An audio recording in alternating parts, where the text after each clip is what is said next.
dating mayor dyan sa Hagonoy, Bulacan, natalo di umano dahil sa pamimigay ng pekeng salamin kasama si Norman Mangusin o nagpakilalang Francis Leo Marcos. Nako, ito daw ang dahilan kaya hindi nanalo. At hindi lang yan, itong si Francis Leo Marcos hindi pa nakontento. Yung tao niya, pinatakbo niyang vice mayor dyan sa Las Piñas. Ang resulta, mahigit 1,000 ang boto na nakuha nila. Kahit sa pagkakapitan, mahirapang manalo tong mga to. Akala ko ba sikat tong mga to? Akala ko ba pandemic hero itong si Norman Mangusin? Ibig sabihin lang yan, sikat yan, sikat sa pambubudol. Sikat siya dahil marami nang galit sa kanya. Marami na siyang nabiktima. Siyempre, yung mga taong nakakilala sa kanya, nabudol siya, sa tingin nyo iboboto yung mga inendorso niya? Buti na lang talaga yung party list na pinopromote niya, huminto siya matapos itanggi habang nananahimik siya. Ayun, nakalusot ang party list na yon. Kasi kung hindi nanahimik ang hinayupak na Norman Mangusin na to, nako, baka yung party list na yon talo. O eto po, ang nagsabing isang vlogger din na nagbubuking sa kalukuhan po netong si Norman Mangusin. Na di umano ay dahil sa pamimigay ng pekeng salamin.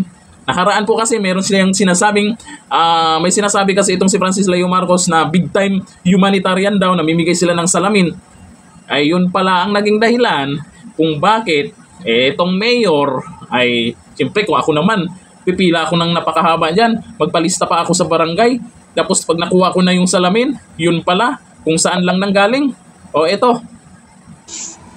Amboy Manlapas ng Hagonoy, Bulacan na dating mayor, natalo nang dahil sa peking salamin ni Norman Mangusin. Oh, baka sabihin nyo na naman, paninira lang. Paalala, magkaiba ang paninira sa katotohanan. Sa tingin nyo yung binigay na salamin ay original yan? Aba, matagal na naming kilala yan. Kaya sa mga nagpauto dyan, mamalas-malasin talaga kayo dyan. Pero asahan natin yan, magmamayabang yan dahil nanalo yung party list na inendorso niya at si Amy Marcos. Kapal ng mukha. Siya pa nga naging dahilan kaya muntik-muntikan itong si Amy Marcos. Pang number 12, muntikan pa. Ilan na lang ang lamang di ba? Itong party list na pinopromote niya, ang kapal ng mukha talaga. Itinanggi na, ayun pa rin siya. Bakit? Para may mabudol ba? Ilan na nga lang yung naiwan sa kanya, ayun, binubudol pa rin niya. Habang tumatagal na yung panahon na imbis dumadami yung mga supporters niya, paunti ng paunti. Paano na yan? Paano na yung puhunan mo dyan sa sugalan? Pag naubos yan, kanino ka na naman mambubudol dyan? Lalo na yan, yung si Batalan na tumakbong mayor dyan sa Las Piñas. Ewan ko lang, bakit pinapayagan ng Comelec yan? Kalain mo ba naman, mahigit 1,000 ang bumoto?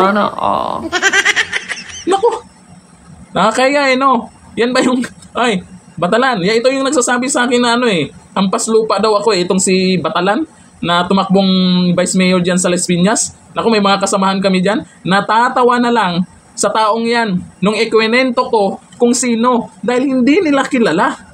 Sino ba yan? Pero ito lang masasabi ko sa iyo, Francis Leo Marcos, malapit na. Malapit na. Maghintay ka lang ha. Dito lang, thank you. Bye-bye.